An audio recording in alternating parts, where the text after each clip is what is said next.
우크라이나는 언제든지 러시아가 침략할 줄 모른다. 언제든지 러시아가 침략할 수 있다라는 것에 대해서 불안감을 가지고 나름대로 준비하던 국가였습니다. 폴란드도 그렇고, 그러니까 러시아하고 국경이 근접해 있는 곳은 항시 어느 때라도 푸틴이 침략할지 모른다는 것 때문에 많은 돈을 들일 수는 없지만 그들이 한정된 예산 내에서는 뭔가 군비를 준비하고 있었던 그런 국가였습니다. 그런데 진작 침략한 러시아는 그런 준비가 안 돼 있었습니다. 그래서 많은 러시아 장병들은 가까운 곳에 훈련 나가는 줄 알고 참여했다가 전쟁이라는 것을 알게 되고, 그래서 집에도 다 이렇게 이제 훈련 갑니다 이랬는데 갑자기 포로가 되어서 울며 불며 핸드폰으로 자기 엄마한테 날 좀 구해달라고 하는 그러한 전쟁의 모습이었습니다. 전쟁을 준비하고 있는 자와 준비하지 않고 있는 자는 전쟁에 임했을 때 많은 차이가 있습니다. 그거를 좀 마음에 이렇게 염두에 두시면서 말씀을 들으셨으면 또 좋겠습니다. 여러분, 성경에는 이 멍멍, 개에 대해서 표현되어 있는 구절들이 있습니다. 대부분은 다 성경에서 개는 거짓 선지자를 나타내는 부정한 것으로 나타나 있습니다. 마태복음 7장 6절에 보면 이 대표적인 것인데요. 마태복음 7장 6절에 보시겠습니다.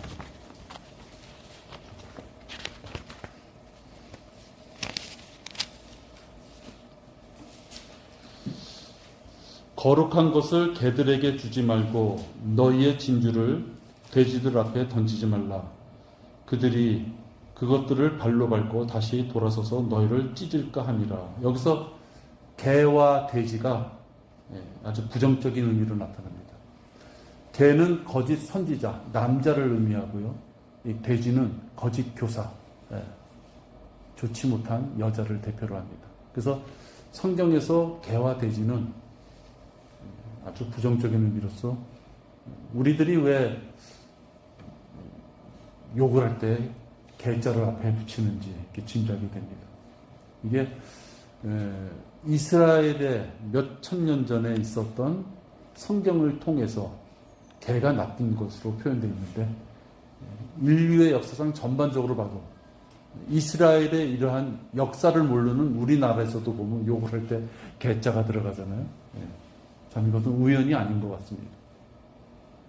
또 빌립보서 3장 2절에도 보면 바로 이렇게 부정적인 개들을 어떻게 하라? 주의하라 이렇게 말합니다. 빌립보서 3장 2절입니다.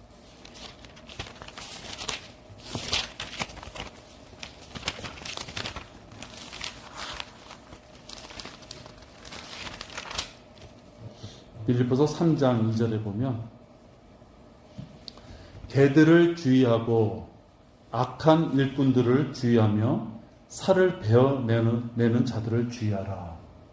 그래서 이 개들을 주의하라는데 어떤 무리하고 섞어서 같이 얘기가 나오느냐면 악한 일꾼들 또는 살을 베어내는 자들, 이렇게 악하고 고통 주고 고난을 주는 그런 자들을 주의하라 할 때 개를 또 같이 포함시켜서 얘기합니다. 그러니까 개는 성경에서는 영적으로 악한 대상을 나타낼 때 표본으로 쓰이게 되죠. 그래서 사실 또 여러 군데서도 보면 아주 천하고 비참한 죽음을 얘기할 때 개의 죽음과 개가 담벼락에 오줌을 둔다 이런 표현을 하면서 아주 좋지 못한 구절로 쓰입니다. 그런데 또 좋게 쓰이는 구절들도 있습니다. 아주 드문 것인데요. 욥기 30장 1절에 보면 개는 주인을 위하여 봉사하는, 헌신하는 모습을 나타냅니다. 욥기 30장 1절입니다.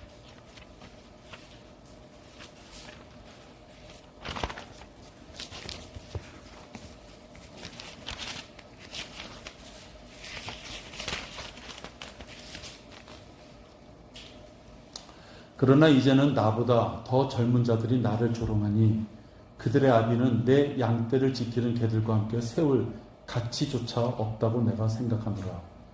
그러니까 욥을 젊은 아이들이 와서 조롱하는 걸 보니 그 젊은 아이들의 아비는 내 양떼를 지켜주는 개보다도 못하다. 여기서 개는 욥의 무엇인가 재물을, 재산을 지켜주는 충실한 모습을 나타냅니다.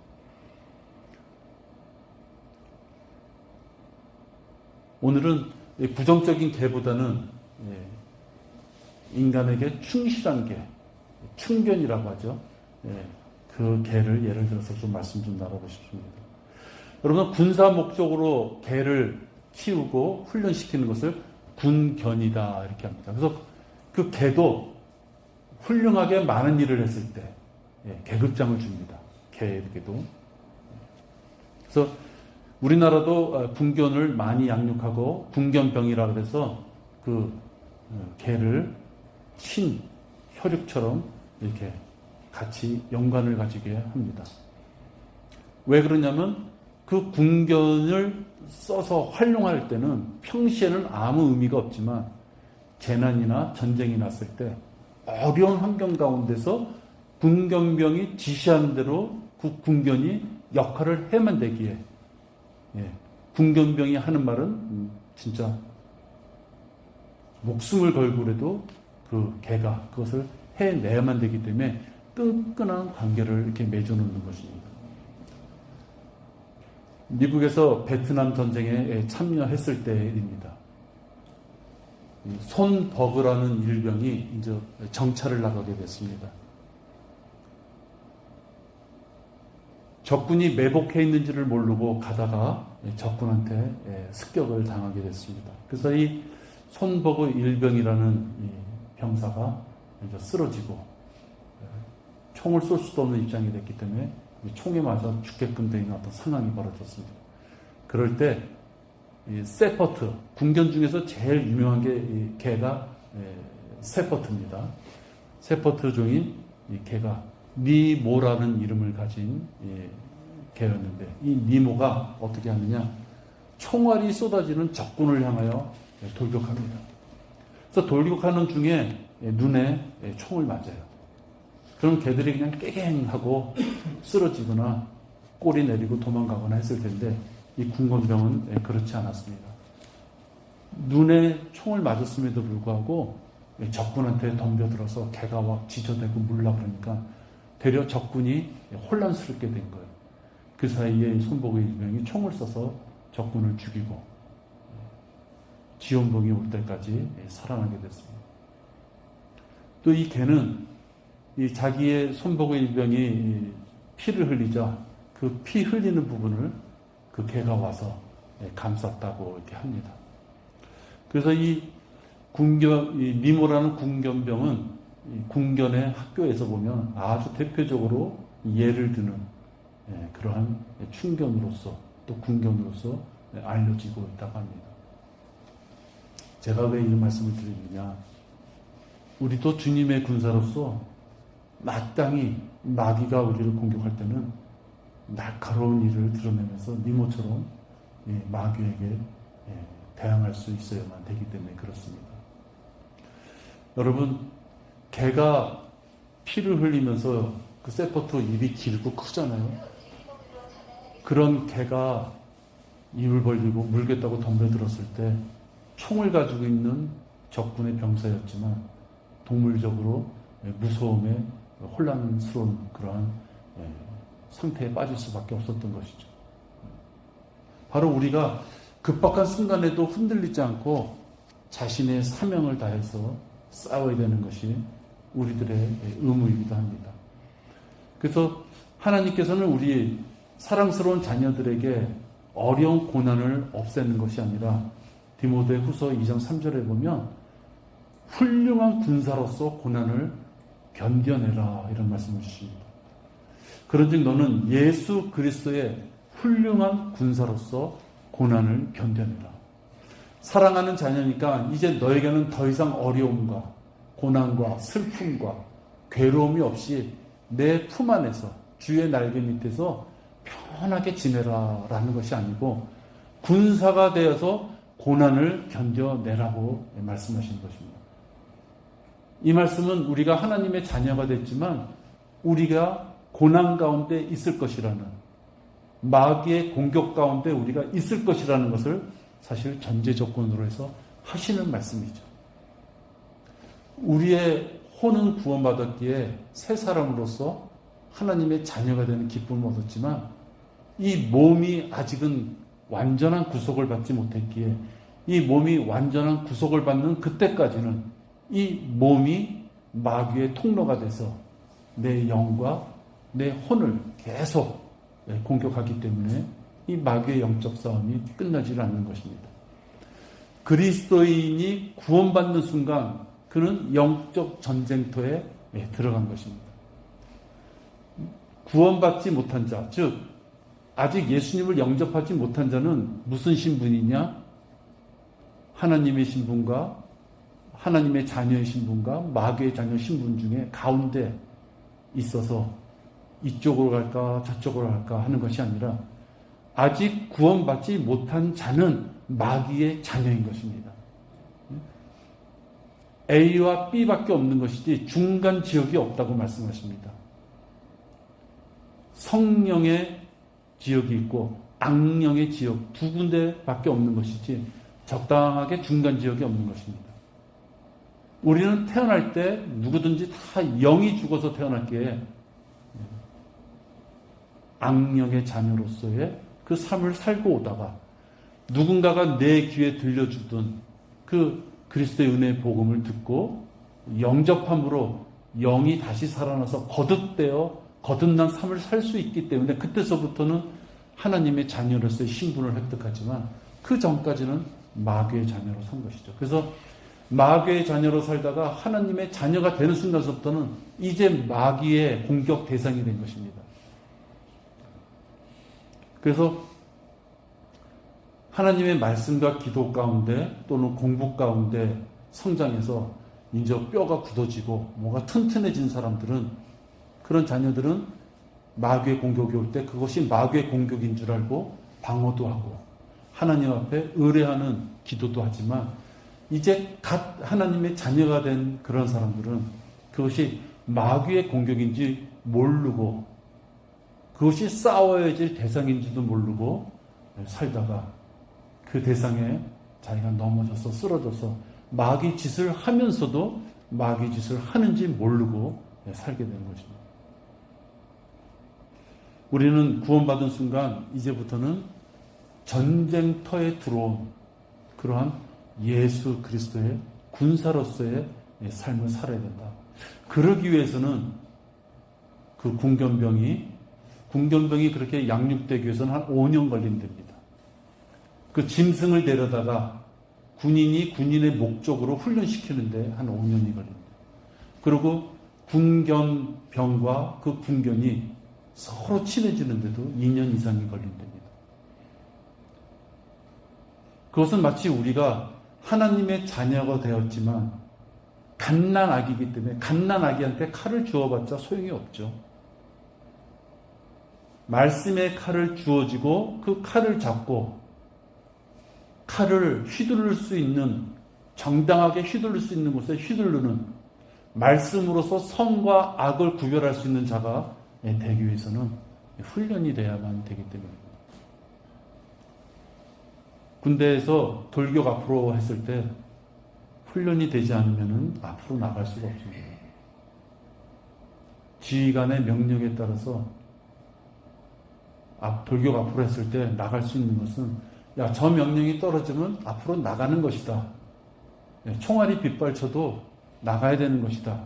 그 정신교육과 육체적인 훈련을 겪어야지만 그렇게 할 수 있는 것이죠. 우리도 주의 말씀을 공부하고 많이 익히지만 실질적으로 여러분 어려운 고난 또 슬픔 이런 데 빠졌을 때 여러분들이 귓가에 남는 것은 여러분들이 성경을 암송한 구절이 남는 것입니다. 성경 구절이 다 좋죠. 다 좋은데 자기가 성경 구절을 읽는 과정 속에서 마음에 와닿아서 내가 이 말씀으로 힘을 얻고 고난 가운데 내가 이겨나야 되겠다. 내가 이 말씀을 들으면 힘이 난다. 그 하나님께서 주시는 그 마음에 따라서 자기가 암송한 구절이 있었을 때 그 암송한 구절이 어둠 가운데서 빛처럼 자기에게 소망과 힘을 줄 수 있는 것입니다. 이 공산주의 치하에서 불가리아에 하랄람 포포프라는 목사가 있었습니다.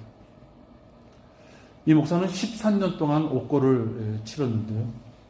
이 책자를 보면 이 공산당들이 이 하랄람 포포프의 그 회심을 아니면 예수님, 하나님을 배교하는 그 대열에 서게끔 하기 위하여 심한 고난의 그 고문을 하게 됩니다. 잠도 안 재우고 라이트를 켜놓고 뒤통수를 치고 그런 가운데서도 그는 저항을 하고 감옥에 더 심한 곳에 독방에 갇히게 되는 그런 자가 되었습니다. 그래도 그를 함부로 죽일 수 없었기에 그의 그러한 이름들이 영적 지도자로서 많은 사람들에게 회자됩니다. 그가 그러한 고난을 당하는 중에 독방으로 옮겨져서 그가 정말 힘든 그런 과정이 있을 때 그가 신약 성경 하나를 발견하게 됩니다. 누가 준 것이 아니라 버려진 것을 그가 찾게 됩니다. 하나님이 그렇게 주셨겠죠. 그래서 그가 생각하기에 그 신약 성경을 당국에서 빼앗아갈 수 있으니까 숨겨서 자기가 잘 보관을 하는데 어떻게 보관하느냐? 자기의 머릿속에 보관하는 것입니다. 그래서 이 하랄람 포포프 이 목사는 그 신약 성경을 모조리 암송했다 이렇게 얘기합니다.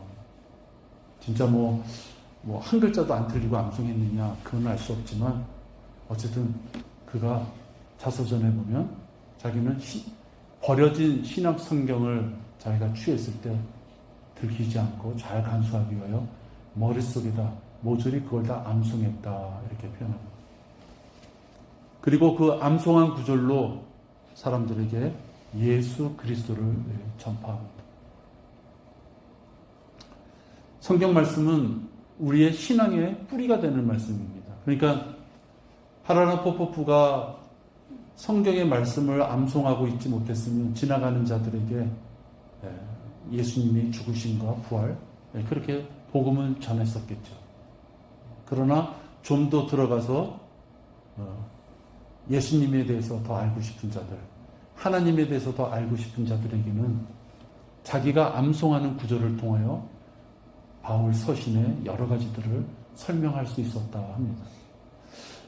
마가복음 4장 17절에 보면 말씀이 뿌리가 돼서 그의 마음에 있어야지 그가 실족하지 않는다 이렇게 표현합니다.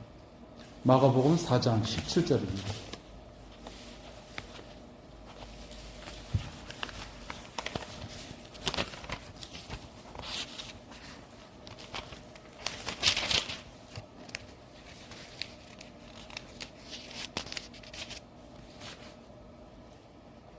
그들 안에 뿌리가 없으므로 그러니까 말씀이 없게 되면 잠시 동안만 견디다가 후에 그 말씀으로 인하여 고난이나 박해가 오면 곧 실족하는 자들이요.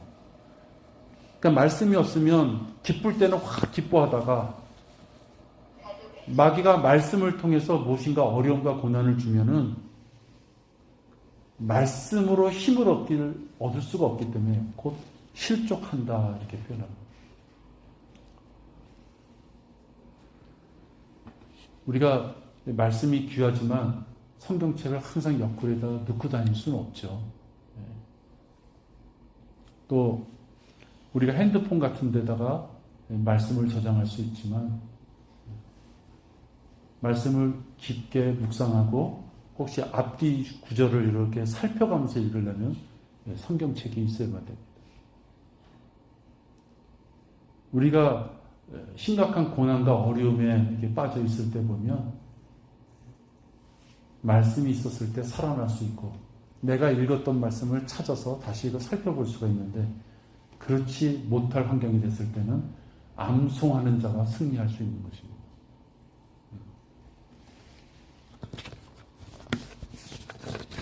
암송은 영적 전쟁에서 장비 어디 있어, 성경책 어디 있어, 내가 노트한 거 어디 있어, 그 찾을 짬이 없어요. 영적 전쟁터에서는 총을 쏘는 교본을 읽어가면서 야, 총은 이렇게 쏘라고 하더라, 그럴 수 없어요. 평소에 내가 갖고 있었던 그것을 가지고, 훈련했던 것을 가지고 전쟁에 임할 수밖에 없는 것입니다.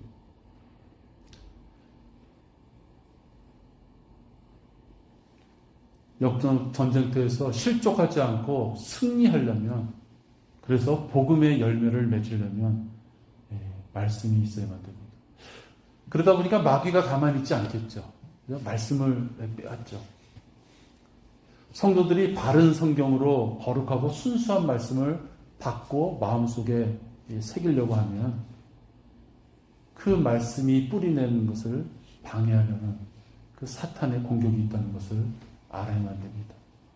그러니까 우리가 하나님 앞에 다가가면 다가갈수록 우리가 성장하고 하나님의 일꾼으로서 마귀의 자녀들을 잡아오는 일을 하기 때문에 우리가 성장하고자 발걸음을 걸을 때마다 마귀는 우리들을 미혹구로 넘어뜨리려고 계속 그렇게 공격한다는 것을 알고 있어야만 됩니다. 그러니까 왜 내가 이런 어려움을 당해야 되나? 내 외가 왜 이렇게 어처구니 없이 이렇게 손해보는 일을 당해야 되나? 왜 멀쩡한데 저 사람이 나한테 이렇게 허망하게 저렇게 공격을 하나? 그런 일을 할 때마다 마귀가 나의 이 일을 방해하기 위해서 저 사람을 도구로 쓰고 있구나 라는 것을 알아야 된다. 그래서 마귀가 그 사람을 도구로 쓰고 있기에 그 사람을 미워하라는 것이 아니라 그 사람을 도구로 나를 공격하는구나, 그 사람이 마귀의 도구가 됐구나, 그 순간에 그 사람을 위해서 기도해야 되겠구나, 그렇게 하셔야 되는 것이죠. 말씀이 길가에 뿌려졌다는 것은 이들을 두고 하는 말이니, 즉 말씀을 듣지 않고 사탄이 와서 그들의 마음속에 뿌려진 말씀을 빼앗아가는 자들이요. 말씀이 분명히 내 마음에 탁 박혔는데 순식간에 없어져 버렸어요. 새가 쪼아먹어 버렸어.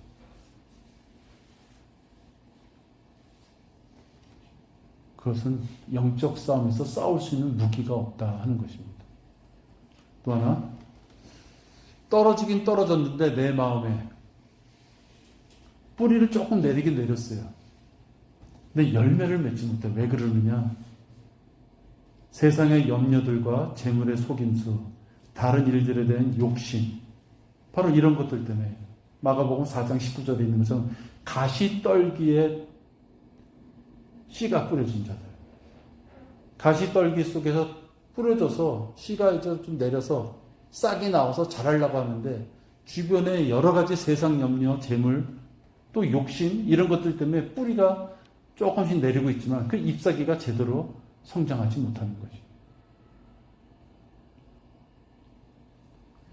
요번에 우크라이나 전쟁하는 거 보면 그 비싼 미사일 하나에 뭐 1억이 가든 뭐 몇천만 원이 가든 그 비싼 미사일을 가지고 쏘는 곳이 있습니다.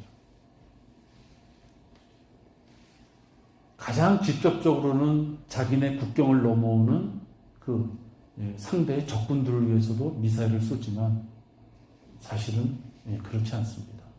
어디다 쏘느냐? 많은 부분이 병참 기지에다 쏘는 것입니다. 내가 미사일 한 방으로 적의 미사일이 30개, 50개 모여있는 곳에다 쏘는 겁니다.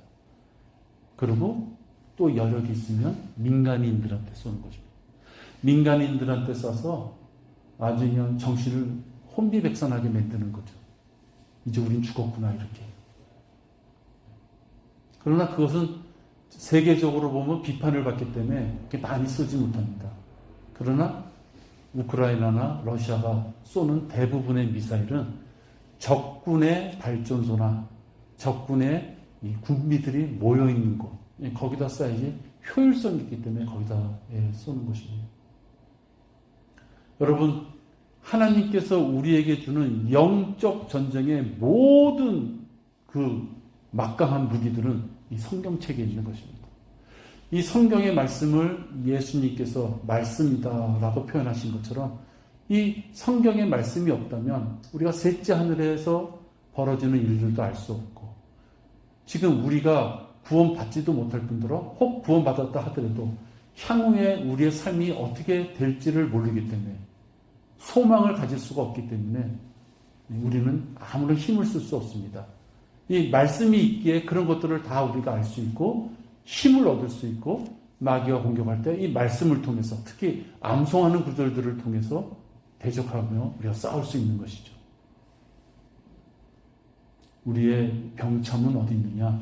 이 성경 말씀에 있다라고 말씀을 드리면서, 우리가 지금 1월달 말씀 이제 한 장 지나갔잖아요. 여러분이 사랑하셔서 여러분이 1년 동안에 이 12구절을 외웠으면 좋겠습니다 했던 구절이 있습니다. 여러분들 암송하셔서 그 암송이 여러분의 생에 있어서 순간순간 하나님이 그 암송 구절로서 견뎌내라고 사인을 주실 때 그 암송을 입에 담으시고, 또 그 암송 구절이 여러분 귓가에 울릴 때 분명히 마귀와의 싸움에서 승리할 수 있는 큰 힘이 될 것이라고 믿습니다. 기도하겠습니다. 아버지 하나님, 감사를 드립니다. 이 말씀이라는 이 귀한 선물을 우리에게 주셔서 마귀하고 대적할 수 있는 이 귀한 무기로, 또 방패로 우리가 삶을 수 있음을 감사를 드립니다. 아버지 하나님께서 우리를 사랑하여 주셔서 주 예수 그리스도를 이 땅에 보내주시고 죽기까지 우리를 사랑하셨는데, 그러면서 또 선물로 이렇게 말씀까지 주셨는데, 이 모든 것을 다 우리가 선물로 받고 또 잘 다듬고 내 마음속에 잘 새겨서 영적 전쟁에 승리하는 군사로서 우리가 다 든든하게 세움을 받을 수 있도록 인도하여 주시옵소서. 아버지 하나님, 오늘 수술한 박제자매 주님 살펴주셔서 어떤 후유증도 없이 말끔하게 주님 건강을 잘 회복하고, 주님의 딸로서 주님 앞에 감당하고 있는 많은 일들에 어떤 것도 어려움을 당하지 않도록 인도하여 주시옵시며, 또 우리 모든 지체들 건강을 잘 유지하여서 아버지께서 언제든지 부르실 때 여기 있사옵니다 라고 건강한 믿음과 또 건강한 육신을 가지고 항상 준비되어 있는 군사로서의 모습이 되도록 인도하여 주시옵소서. 주 예수 그리스도 이름으로 기도했습니다. 아멘. 기도하시겠습니다.